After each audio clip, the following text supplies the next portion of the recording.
C'est bon? Ok, bon, bonjour à tous. Petit problème technique résolu. Benoît, je crois que tu es devant la caméra. Voilà, on va vraiment essayer d'être gentil avec les personnes qui nous suivent aussi en ligne. Donc, je suis Nicolas Rieul, je suis le président de l'IAB France et depuis la semaine dernière, le président de la Mobile Marketing Association France. Donc, je dis tout de suite, le but, c'est pas de cumuler les casquettes très longtemps. L'idée, c'est évidemment de rapprocher nos deux associations. Et c'est avec plein de travaux en commun qui ont été faits pour avoir une association qui représente le marketing digital dans son ensemble et plus de 200 entreprises. Et typiquement, ce qui nous amène à être présents aujourd'hui, c'est le type de travaux qu'on souhaite mener. On a beaucoup parlé du secteur de la publicité ces dernières années, souvent pour des sujets réglementaires. On aurait préféré qu'on en parle pour d'autres sujets. L'idée, c'est justement de valoriser, revaloriser, en tout cas qu'on ait toute notre place au sein de l'économie numérique. J'entends la publicité digitale. On parle beaucoup des grandes plateformes du numérique. Voilà, quand on pense au numérique, il faut pas oublier que ces grandes plateformes, pour 3 d'entre elles en tout cas, enfin les 4 vivent de la publicité en ligne, 2 d'entre elles quasiment à 100% de la publicité, hein, et puis un troisième dans le commerce est devenu le troisième acteur de la publicité mondiale. Donc en réalité, quand on parle du numérique, on cite toujours ces très grandes plateformes, mais on voit bien que l'accès aux consommateurs et le poids du numérique est important. Et il y a toute une économie derrière, et il nous semblait que ça méritait d'être valorisé. Je pense notamment à la France particulièrement, qui est un pays, ce qu'on ne retrouve pas dans les autres pays, dans lequel on a des champions. Alors ça vient, on a Havas, on a Publicis, on a JCDecaux, on a des champions aussi du numérique français également. Voilà, il y a un terreau qui fait qu'il nous semble que c'est un secteur, et puis vous savez, il y a des échéances électorales à venir, donc il est important pour un secteur de dire au pouvoir public quand il y a on est un secteur qui nous semble stratégique, en tout cas la publicité et les médias en France, et c'est l'objet. On n'avait jamais fait une étude qui nous permette de chiffrer notre contribution économique, notre poids, et c'est pour ça, et je souhaite le remercier, qu'on a fait appel au cabinet d'études économiques Asterès. Je ne sais pas si on le présente comme ça d'ailleurs. Si, c'est très bien. Merci beaucoup à Nicolas Bouzou d'avoir accepté d'être présent ce matin pour le présenter. Merci de l'invitation. Et donc, c'est le but de ce matin, c'est de vous présenter les premiers grands chiffres de cette étude au moment de sa sortie. Et donc, je vais tout de suite passer la parole à Nicolas Bouzou. Merci Nicolas, bonjour à toutes et tous. C'était vraiment très intéressant pour nous de mener ces travaux, puisque la publicité en ligne, c'est un secteur qui est un secteur nouveau et qui n'est pas encore bien mesuré. En fait. C'est très exactement ce que tu as dit. Alors, il y a des chiffres sur la publicité en ligne, ça on connaît à peu près, je vais les redonner, mais on connaît les grandes masses. Mais en revanche, sur le secteur, c'est-à-dire l'organisation, le nombre d'entreprises, les emplois, le chiffre d'affaires du secteur, la productivité du secteur, la R&D dans le secteur interne, tout ça n'était pas très documenté. Alors c'est pas très documenté pour une raison simple, hein, c'est que comme je le disais, on est sur quelque chose de nouveau. Hein, c'est la mutation de l'économie. Vous savez, l'INSEE a été créé après la guerre et les codes NAF, les secteurs d'activité sont encore ceux des 30 glorieuses. Hein, ça met beaucoup de temps à évoluer et donc on est obligé nous de faire des travaux qui sont des travaux sur la base de sondages, d'enquêtes. On retraite aussi les liasses fiscales des entreprises. Hein, donc là, c'est vraiment la façon très concrètement dont on a travaillé pour essayer de concevoir ces chiffres. Donc il y a un aspect quantitatif dans cette étude. Et puis, il y a aussi un aspect qualitatif qui me semble tout à fait intéressant. C'est que quand même, la publicité en ligne fonctionne pas exactement comme la publicité hors ligne. Vous le verrez, là encore, je vous donnerai quelques chiffres. Et donc voilà, je pense que c'est intéressant et important de faire ce type de travaux. Alors c'est important pour vous, parce que c'est votre secteur, mais j'ai la faiblesse de croire que c'est aussi important pour la connaissance, quoi, en général. Enfin, nous, c'est ce qui nous a motivés. Nous, on ne fait pas partie du secteur, ça intéresse. Donc voilà, on est vraiment ravis d'avoir mené ces travaux. Alors, c'est mon équipe qui a réalisé cette étude. Moi, je l'ai supervisée. Donc, je vais vous en donner les conclusions. Mais s'il y a des questions très techniques ou très précises, je renverrai vers mon directeur d'études, en l'occurrence, qui s'appelle Charles-Antoine Schwerer, alors qu'il n'a pas pu être là aujourd'hui, mais je renverrai vers lui parce que sur les points de détail, sur les points de calcul méthodologique ou économétrique, là, moi, je ne pourrais pas directement, enfin, a priori, je ne pourrais pas directement vous répondre. Donc, je renverrai vers lui. Alors, contrairement à ce qu'on apprend à l'école, il faut toujours commencer par les conclusions. Donc, je vais déjà vous donner les principales conclusions de l'étude. Nous, on a tiré 6 conclusions générales de l'étude et après, je vous expliquerai le raisonnement et je vous donnerai quelques chiffres. Je ne vais pas parler trop longtemps, hein, 15 minutes, 15-20 minutes, pas plus pour qu'on ait le temps d'échanger, parce que c'est ça qui est le plus important. Premier enseignement, la publicité en ligne, c'est vraiment une innovation, ce qu'on appelle une innovation de rupture. C'est-à-dire que ça change le fonctionnement de l'écosystème dans lequel la publicité s'inscrit. Ça, c'est la première chose qui est très importante. Deuxième chose, cet écosystème de la publicité en ligne, il est déjà extrêmement riche. Je vous redonnerai quelques chiffres tout à l'heure. Mais nous, on a dénombré 900 entreprises, près de 30 000 salariés, un peu moins de 30 000 salariés, et un chiffre d'affaires de l'ordre de 11 milliards d'euros. Un tout petit peu plus de 11 milliards d'euros.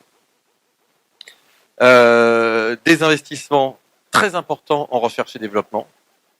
Alors ça m'intéresse beaucoup parce qu'en France, on n'est pas très bon en matière de recherche et développement. Donc là, on a un secteur qui investit énormément en recherche et développement. Et alors, vous verrez, je vous donnerai des chiffres aussi. Alors ça m'a surpris. Je vais vous dire tout à fait honnêtement, mais ça se voit dans la structure de l'emploi. Je vous donnerai des chiffres.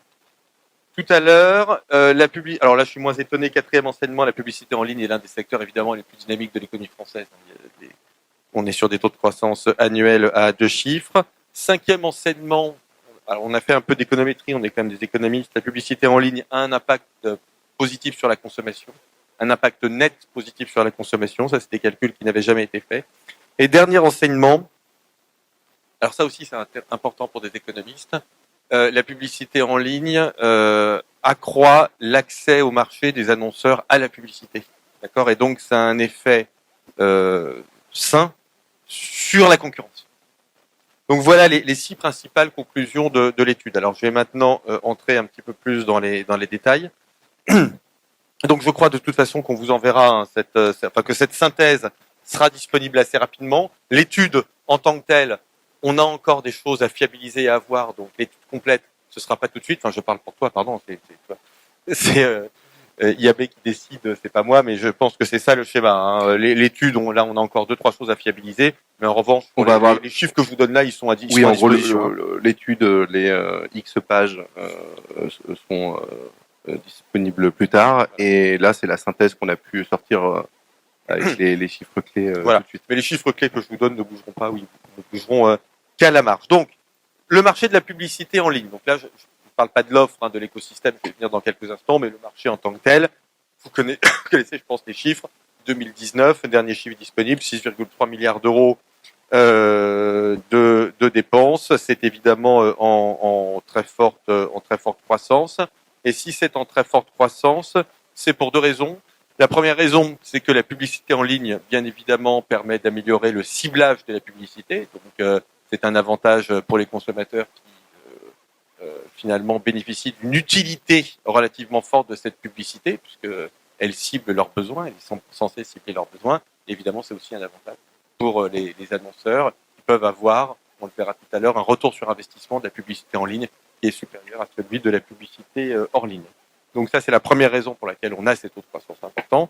Deuxième raison pour laquelle on a des taux de croissance importants, c'est que on a, comme toujours avec l'innovation, comme souvent avec l'innovation, un effet élargissement du marché. C'est-à-dire que la publicité en ligne ne s'est pas substituée à la publicité hors ligne, partiellement, mais vous avez des effets nets qui sont extrêmement importants. Alors là aussi, vous retrouverez les chiffres dans l'étude. Sur les 6,3 milliards d'euros dont je viens de parler, 57% en fait constituent un élargissement du marché. Donc vous voyez que la publicité en ligne a considérablement élargi le marché de la publicité. On n'a pas simplement un effet de substitution, on a, comme souvent, vraiment un effet extension du marché lié à l'innovation, qui est lié à ce que je disais tout à l'heure, c'est-à-dire que l'arrivée de la publicité en ligne a permis une diminution du coût d'entrée pour les annonceurs à la publicité. Donc là, il y a ça pour à peu près 40%, les audiences des utilisateurs qui ont basculé sur le en ligne. voilà, que ce soit la digestion de la télé, de la presse, etc. Donc il y a effectivement un effet de report. Mais pour la majorité, quasiment 60%, donc 57, c'est de l'élargissement, donc c'est de la pure création de valeur parce que ça apporte un bénéfice. Alors, la raison, elle est simple, hein, je l'ai introduit tout à l'heure, c'est que le ROI de la publicité en ligne est important. Si on prend les 10 plus gros secteurs annonceurs, distribution, banque, assurance, automobile, alimentation, services, télécom, tourisme, restauration, culture, loisirs, beauté et mode, pour ces 10 principaux secteurs annonceurs, le ROI en ligne est supérieur de 45% au retour sur investissement hors ligne. Et il y a des secteurs pour lesquels il est très très élevé. Dans la distribution, il est très élevé. Dans la mode, il est très élevé. Dans l'alimentation, c'est peut-être moins intuitif, mais il est aussi extrêmement élevé. Et donc c'est ça ce qui explique l'attrait du marché pour les annonceurs. Alors, si je regarde maintenant, j'appelais tout à l'heure l'écosystème, c'est-à-dire l'offre, 29 000 salariés. Donc ça, c'est un dénombrement, il y a une précision méthodologique. Donc là-dedans, dans ce dénombrement, vous avez les pure players de la publicité en ligne, mais vous avez aussi la partie publicité en ligne des grosses agences. Raison pour laquelle on a fait un sondage. Donc on a travaillé à la fois à partir des liasses fiscales, mais on a aussi réalisé une enquête auprès des gros acteurs, mesurer la part de leur activité publicité en ligne. Et pour vous donner une idée, on a sur nos 200 entreprises, voilà, on en a une soixantaine qui ont répondu à un questionnaire très très poussé avec leur chiffre d'affaires, la part des emplois sur les différentes fonctions, incluant R&D, la part sur le digital. Et vous avez à la fois des éditeurs, par exemple. Voilà, vous avez un éditeur, un média qui va avoir une activité offline et une activité online. Donc c'est comment je fais, je compte le nombre d'emplois sur la publicité online au sein d'un éditeur, mais évidemment au sein d'une grande agence, par exemple média ou communication, quels sont les emplois qui sont sur la partie de la publicité en ligne. Voilà. Alors, donc, 900 entreprises, je vous le disais, 29 000 salariés, un chiffre d'affaires en 2019 de 11,3 milliards d'euros. Bon, on n'a pas pu mesurer le chiffre d'affaires 2020, mais vous imaginez bien que c'est une forte croissance, au moins 10% de plus. Hein. Bon. Mais ça, voilà, je ne vais pas vous donner le chiffre exact parce que je ne l'ai pas, mais ça vous donne quand même un ordre d'idée. Une productivité très élevée, le chiffre d'affaires par salarié est de 391 000 euros, c'est plus du double de la moitié de la productivité moyenne en France. Bon, c'est pas très étonnant, hein, dans les activités numériques, on a des ratios de productivité qui sont importants. Et alors, si vous voulez avoir un référentiel, c'est-à-dire regarder la valeur ajoutée par salarié du secteur, c'est important. Tout à l'heure, quand on comparera l'évolution du secteur au PIB, on a une valeur ajoutée par salarié qui est de 114 000 euros contre 76 000 euros pour l'ensemble de l'économie. Alors pourquoi ça peut vous sembler un tout petit peu techno, mais enfin, c'est important parce que le PIB, en fait, c'est la valeur ajoutée. Donc, ça vous donne une idée de l'effort de contribution du secteur au PIB. C'est pour ça que je vous parle de valeur ajoutée. Hein, ça fait un peu macroéconomiste, mais pour nous, c'est important d'avoir ce type de données. Et quand on va passer au taux de croissance, vous verrez que ça permet de comparer la dynamique du secteur à la dynamique de l'économie française dans son ensemble en toute rigueur. Le niveau de recherche et développement, il est très important. 6,5% du chiffre d'affaires des entreprises est affecté à la recherche et développement. Alors, pour vous donner un ordre de grandeur, en France, en moyenne, c'est 1%. Alors, c'est pas bien. Hein. C'est vraiment l'un des gros problèmes de la France. Mais si vous prenez un secteur qui investit quand même beaucoup comme l'automobile, on est à 2,5%. Vous voyez ? Alors, bon, pas génial non plus. L'automobile en France n'investit pas assez en R&D, mais quand même, vous voyez qu'on n'est pas sur le même type de ratio. Et alors, je vous disais tout à l'heure, moi, ce qui m'a très intéressé, et ce que je ne savais pas, je l'ai découvert, c'est que 40% des salariés du secteur sont des développeurs hautement qualifiés dans les technologies. 40%. C'est vraiment, c'est très élevé. Et donc, évidemment, ça génère plein d'externalités positives sur le reste de l'économie, parce que c'est des gens, je ne suis pas dans vos négociations salariales, j'imagine que ce sont des gens qui sont correctement payés, vous voyez, donc ça a des effets de diffusion positifs sur l'ensemble de l'économie. Alors, on a développé chez Asterès un modèle qui s'appelle MIA, modèle d'impact économique, qui permet de simuler l'impact macroéconomique d'un secteur. C'est-à-dire qu'on regarde le chiffre d'affaires d'un secteur, la croissance du secteur, et on mesure tous les effets indirects et les effets induits. Parce que les 30 000 salariés du secteur, ils consomment, ils vont au restaurant, ils partent en vacances, etc. Donc vous voyez qu'il y a des effets toujours indirects. Vous avez un secteur qui se développe vite, ça a des effets en chaîne sur le reste de l'économie. Donc nous, on a bâti un modèle qui permet de regarder ça. Et donc quand on évalue, donc nous, c'est un modèle qui regarde l'impact macroéconomique à 4 ans. On estime qu'au-delà de la quatrième année, il y a moins d'impact.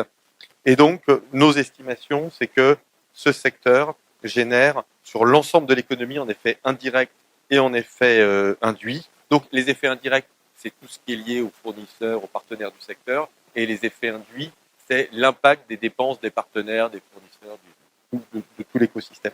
Donc, on arrive à 10 milliards d'impact et à 58 000 emplois créés. Donc 58 000 emplois indirects et induits créés.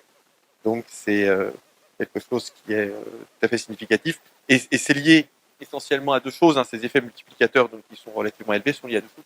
Premièrement, donc, le secteur étant un secteur en partie hautement qualifié, donc des salaires plutôt élevés, donc avec derrière de la consommation.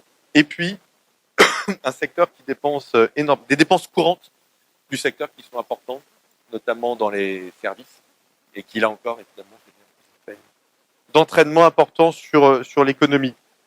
Si je regarde maintenant non plus les niveaux, non plus les chiffres, mais les taux de croissance, entre 2010 et 2019, le chiffre d'affaires a progressé de 14% par an en moyenne, avec une accélération, là ce que je vous donne c'est des moyennes, mais en fait une accélération en fin de période, croissance en 2019. Et si je regarde la croissance non plus du chiffre d'affaires, mais de la valeur ajoutée pour comparer au PIB, on a une hausse de la valeur ajoutée du secteur en moyenne annuelle de 9% contre 2,6% pour l'économie française. Alors 2,6% pour l'économie française, c'est en valeur, évidemment, c'est le PIB en volume plus l'inflation. Donc vous voyez, 9%, 2,6%. Donc on a vraiment un secteur qui a un impact très fort, dynamique, sur l'économie française. Alors, on a aussi dans notre sondage posé la question des anticipations de la façon dont les entreprises voient l'avenir. Alors, je ne vous surprendrai pas en vous disant que les entreprises voient l'avenir de façon extrêmement positive, avec des projections sur une croissance moyenne annuelle du chiffre d'affaires encore dynamique et à 2 chiffres, des embauches massives à prévoir, mais un vrai problème, puisque vous savez que le principal problème de l'économie française, c'est devenu les difficultés de recrutement. Et évidemment, elles sont encore plus marquées dans ce secteur, puisque je pense qu'elles devaient déjà préexister à la crise. Je pense qu'il devait y avoir des tensions quand même. Une tension sur les talents qui est... Mais je veux dire avant la crise, et donc alors là, avec la crise, évidemment, je pense pour le coup que pour votre secteur, ce sujet-là va devenir un vrai défi, si ce n'est un problème. Vous transformez le problème en défi, j'en sais rien, mais en tout cas, je pense que c'est un sujet qui est quand même extrêmement prégnant pour vous. Ouais, on a un vrai sujet là-dessus. Une des réponses qu'on essaie d'apporter, c'est beaucoup les développeurs, pardon, juste pour voilà, sur les développeurs, c'est là où il y a la plus grosse tension, mais pas que en réalité au sein de notre secteur. On développe avec d'autres associations un label école, et l'idée c'est dans toutes les écoles, notamment de commerce, mais aussi du numérique et développement, qu'on puisse attirer vers notre secteur. Alors le problème c'est que ça crée toujours un problème au niveau français, mais plutôt attiré vers notre secteur plutôt qu'un autre, parce que on a de gros besoins et on a du mal à les satisfaire. Donc quand on demande aux chefs d'entreprise quelles sont leurs principales inquiétudes pour les années qui viennent, en fait, ils citent 2 choses, donc les difficultés de recrutement et bien évidemment les évolutions réglementaires. Je ne sais pas si tu voudras en dire un mot tout à l'heure, mais enfin on sait bien que le secteur de la publicité, et en particulier de la publicité en ligne, est toujours sujet de débat, les parlementaires s'en mêlent, etc. Et c'est pour ça que je pense aussi que c'était important de montrer que derrière il y a un secteur. Non, voilà. Absolument, mais c'est l'objet ici, c'est de se dire, on a un peu de publicité bashing, quoi, de se dire voilà, c'est pas, il y a un côté un peu populiste d'aller taper sur la publicité, et notamment dans la publicité en ligne, il y a un fantasme autour des données personnelles. Nous, on essaie de répéter, de dire que si on regarde les dernières années, même les 10 dernières années, sur le sujet du cookie, il n'y a pas un grand scandale qui concerne l'utilisation des cookies publicitaires en réalité. Voilà, c'est des données pseudonymes qui sont utilisées. Il n'y a pas de, on voit pas d'aspect négatif pour les Français. On voit que des côtés positifs. Donc, euh, évidemment, l'accès au contenu gratuit, et encore plus en ce moment où en fait on se dit que de plus en plus on est derrière des paywalls. Voilà. Et c'est normal, hein, on a mis tellement les médias sous pression qu'à un moment il faut trouver, voilà. Sauf que l'information de qualité, tout le monde va pas pouvoir se la payer. L'accès à l'information de qualité devient de plus en plus difficile. Donc il faut se mettre à la place de personnes qui sont de la population française et de se dire l'accès à la lecture du Monde, du Figaro ou de Libération, en fait c'est pas accessible à tous. Donc il y a dans la lecture. Donc, si je veux avoir, malheureusement, hein, mais c'est la réalité. Donc, si je veux avoir accès, si en plus c'est payant, bon voilà, on n'aura jamais quelqu'un qui va se pencher sur quelque chose de poussé. Donc, ce qui reste gratuit, ça va être, enfin, vraiment pour tirer le trait, c'est les fake news sont gratuits et c'est viral. Et puis de l'autre côté, voilà. Donc, il y a un vrai sujet de société en plus derrière, et que la déstabilisation de notre secteur par des mouvements potentiellement réglementaires, mais pas que, parce que nous, il y a quelque chose qu'on appelle la réglementation privée. On a notamment nos deux associations une plainte pour abus de position dominante contre Apple, qui est très agressif sur le secteur de la publicité. On comprend maintenant pourquoi, c'est parce que lui-même a des ambitions sur le secteur, et c'est une façon évidemment de faire mal à ses concurrents pour mieux lancer sa propre offre. Et donc évidemment, ça inquiète beaucoup, notamment parce que on est très en croissance. Et on a des entreprises qui ont besoin de fonds aussi pour se développer. Et apporter de l'incertitude réglementaire ou technique dans le futur, eh bien, c'est des fonds d'investissement qui nous disent, moi, je sais pas, on va voir ce que ça donnera dans le futur, parce que pour le moment, voilà. Donc, on a eu notamment toute la phase RGPD, qui est plutôt derrière nous, même si entre nous, le sujet de l'interprétation du RGPD dans les différents pays européens est un grand sujet encore. Mais disons qu'en France, la CNIL a imposé des lignes directrices qui sont les plus strictes, ou conservatrices d'Europe sur le sujet, mais c'est passé. C'est-à-dire qu'aujourd'hui, tous nos médias, vous le voyez, ont renforcé la façon dont ils demandent le consentement. Donc, on connaît maintenant les effets. Il y a moins d'incertitude sur les effets de cette réglementation.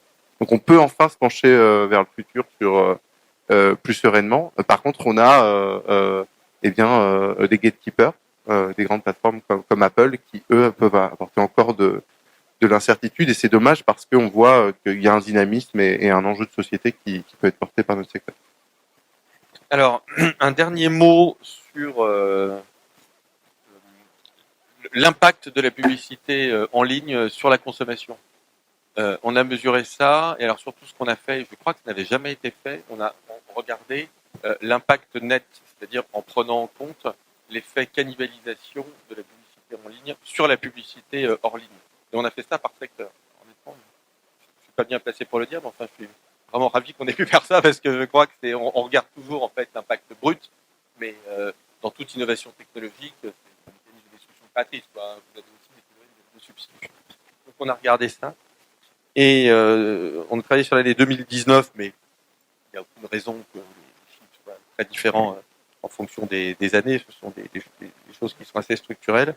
Et donc, ce que l'on voit, c'est que la publicité en ligne a généré en 2019 2,3 milliards d'euros de consommation nette. Alors, je vais le dire autrement, 1 euro de publicité en ligne engendre 65 centimes de consommation nette. Donc là encore, vous voyez que c'est tout à fait significatif. Mais attention, avec des écarts très importants selon les secteurs. C'est-à-dire que vous avez des secteurs dans lesquels cet effet de cannibalisation est vraiment fort. Prenez la banque, par exemple, ou la téléphonie mobile. Vous avez des effets de substitution de la publicité en ligne au détriment de la publicité hors ligne qui sont assez importants. Mais en revanche, vous avez des secteurs où ces effets de substitution n'existent quasiment pas. Si vous regardez le tourisme et la restauration, j'ai pris cet exemple parce qu'il m'a beaucoup marqué, surtout en ce moment où on a des grosse problématique de reprise de ce secteur. 1 euro de publicité numérique entraîne une consommation supplémentaire de 2,42 euros. Donc là, vous avez vraiment un impact, un effet multiplicateur de la publicité en ligne sur la consommation qui est extrêmement fort. Voilà ce que je voulais vous dire. Voilà les principaux enseignements du secteur. Si peut-être une dernière chose quand même, je vous l'ai dit tout à l'heure quand j'ai cité, mais 6 principales conclusions. C'est un élément qui est qualitatif, mais qui pour les économistes est très important. C'est le fait que la publicité en ligne, elle déconcentre les marchés. La consommation supplémentaire générée par les investissements est répartie de façon plus égale entre les annonceurs que la publicité hors ligne. Et donc, le développement de la publicité en ligne a un impact positif. Enfin, si vous jugez comme moi que la concurrence est bonne pour l'économie, cette publicité en ligne a un impact positif sur la répartition concurrentielle de l'économie.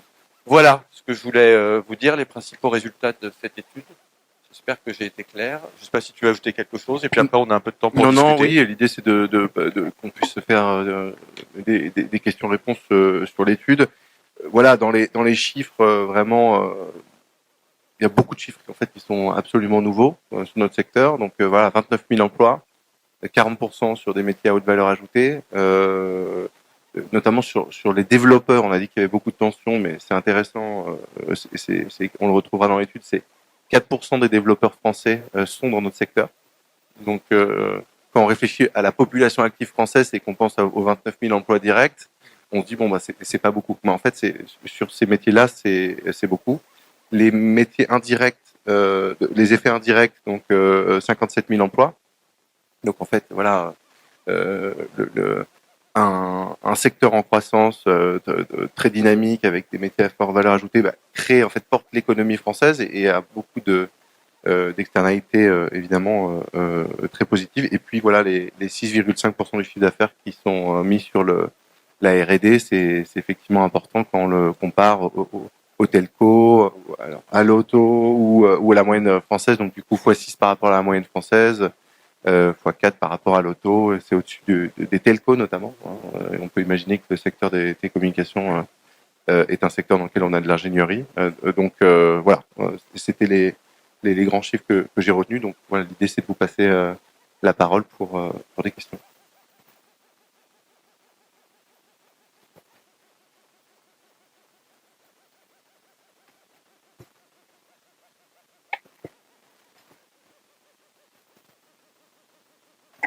Bonjour, Paul Roy de Mind Media. Vous avez parlé du problème de recrutement sur certains métiers. Est-ce que vous avez des chiffres là-dessus sur la fidélité à certains postes, le taux de renouvellement de certains emplois? Malheureusement, non, c'était pas dans le scope de l'étude.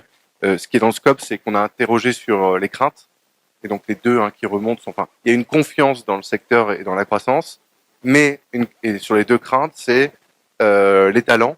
Et on sait que c'est particulièrement sur la partie R&D. Donc, disons que cette étude apporte le fait, ayant interrogé le secteur, c'est ce qui remonte, voilà, dans les grandes craintes, mais on n'a pas la granularité de dire quel type de poste, quel turnover, voilà, les gens vont où, etc. Quelle est la concurrence sur ce type d'emploi, malheureusement, on l'a pas. Et le deuxième, on l'a dit, deuxième point remonté, c'était la partie réglementaire. Et sur la partie R&D, donc vous avez donné le chiffre de 6,5% du chiffre d'affaires qui est investi dans la R&D. Sur d'autres secteurs dans le numérique, est-ce que vous avez ce chiffre? Est-ce que la publicité en ligne est significativement au-dessus? Alors écoutez, là je les ai pas, mais je pourrais vous les donner. Mais oui, on était vraiment on avait regardé, on est dans la fourchette. Alors significativement au-dessus. En tout cas, on va dire fourchette haute, très clairement, y compris pour des secteurs comparables. Vous avez raison. Je peux juste te dire un mot sur la difficulté de recrutement, parce que j'ai pas évidemment plus de données que toi, mais ce que l'on voit dans le numérique en règle générale, c'est qu'on a une attractivité du secteur qui est forte, c'est-à-dire une forte capacité du secteur à recruter, mais un turnover qui est très élevé. Vous voyez ? Et alors, mon intuition, c'est que la crise a accentué ça. Elle a accentué l'attractivité du secteur et elle a accentué le turnover. Donc, au fond, si je traduis ça en termes de ressources humaines, je me dirais, alors là je parle pour moi, hein, non, évidemment, je me dirais, je vais mettre l'accent vraiment sur l'attractivité et moins sur la fidélité parce que c'est presque un combat qui est perdu d'avance parce que on a beaucoup de mal à retenir les salariés. Ce turnover est peut-être dû au fait que j'imagine assez bien que dans le secteur, les profils de recrutement, c'est des gens plutôt jeunes. Voilà, donc qui ont des envies, qui peuvent être changeantes, etc. Le caractère changeant des envies, ça on l'a. Enfin, là, je parle en général, ça s'est considérablement accentué avec la crise. Hein. C'est ce qu'on appelle the Great Resignation, vous avez entendu ça, la grande démission, qui est un phénomène mondial, hein, qui n'est pas du tout français, qui concerne un peu plus certains secteurs, mais quand même, grosso modo, l'ensemble de l'économie. Le turnover, il s'explique notamment par le fait que, vu qu'il y a beaucoup de demandes, en fait, au bout de 2 ans, évidemment, c'est-à-dire que quand une entreprise peut pas là, sur le moment, dans les 6 prochains mois, potentiellement offrir une promotion, parce que voilà, il y a un manager au-dessus qui lui fait bien son boulot et qu'on ouvrira un poste peut-être dans 6 mois, dans 8 mois, et donc on pourra faire.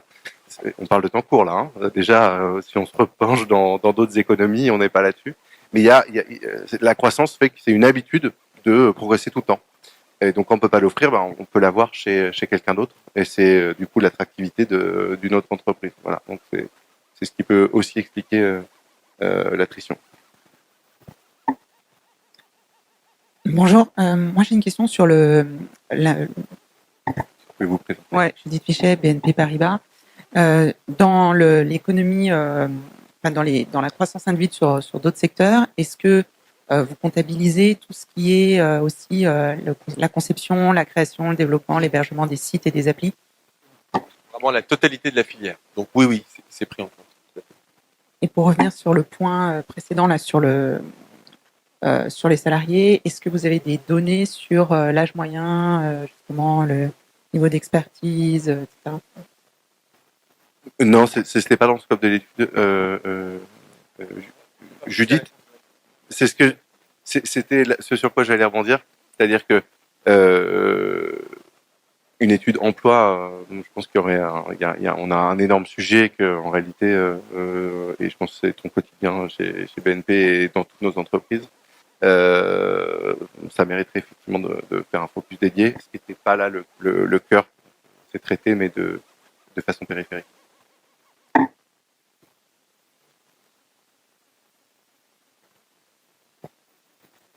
Pour ceux qui ne me connaissent pas, Paola Prévost de Cancast. Je voulais savoir, donc là, maintenant, l'étude, elle va être utilisée à quel niveau? On va la publier sur le site et puis. Alors oui, on a le but de l'étude. Donc il y a à la fois, on est en train de voir, mais je pense que le cœur de l'étude, on va le réserver sans doute aux membres. On fera une version avec les grands chiffres au grand public, évidemment. Elle est réservée à évidemment la promotion de notre secteur en tant qu'industrie, donc auprès des pouvoirs publics dans un premier temps, mais en permanence en fait on nous demande. Donc l'idée c'est qu'elle vive. On peut imaginer évidemment d'autres volets. Hein, c'est aussi une première étape. On l'avait jamais fait. Donc par exemple avec un focus emploi, par exemple avec peut-être des champs. C'était très publicitaire en ligne, des champs élargis, plus forts au sein du marketing digital. Voilà, le but ici c'est vraiment qu'est-ce qu'on représente. Parce qu'on n'en avait pas, on l'avait jamais chiffré, donc voilà, et notamment auprès des tiers, voilà, et même de l'information au sein de toutes les entreprises de notre secteur. Donc voilà, c'est à la fois pour nous, en tant que toutes les entreprises du secteur, pouvoir avoir cette analyse, et puis évidemment auprès des tiers.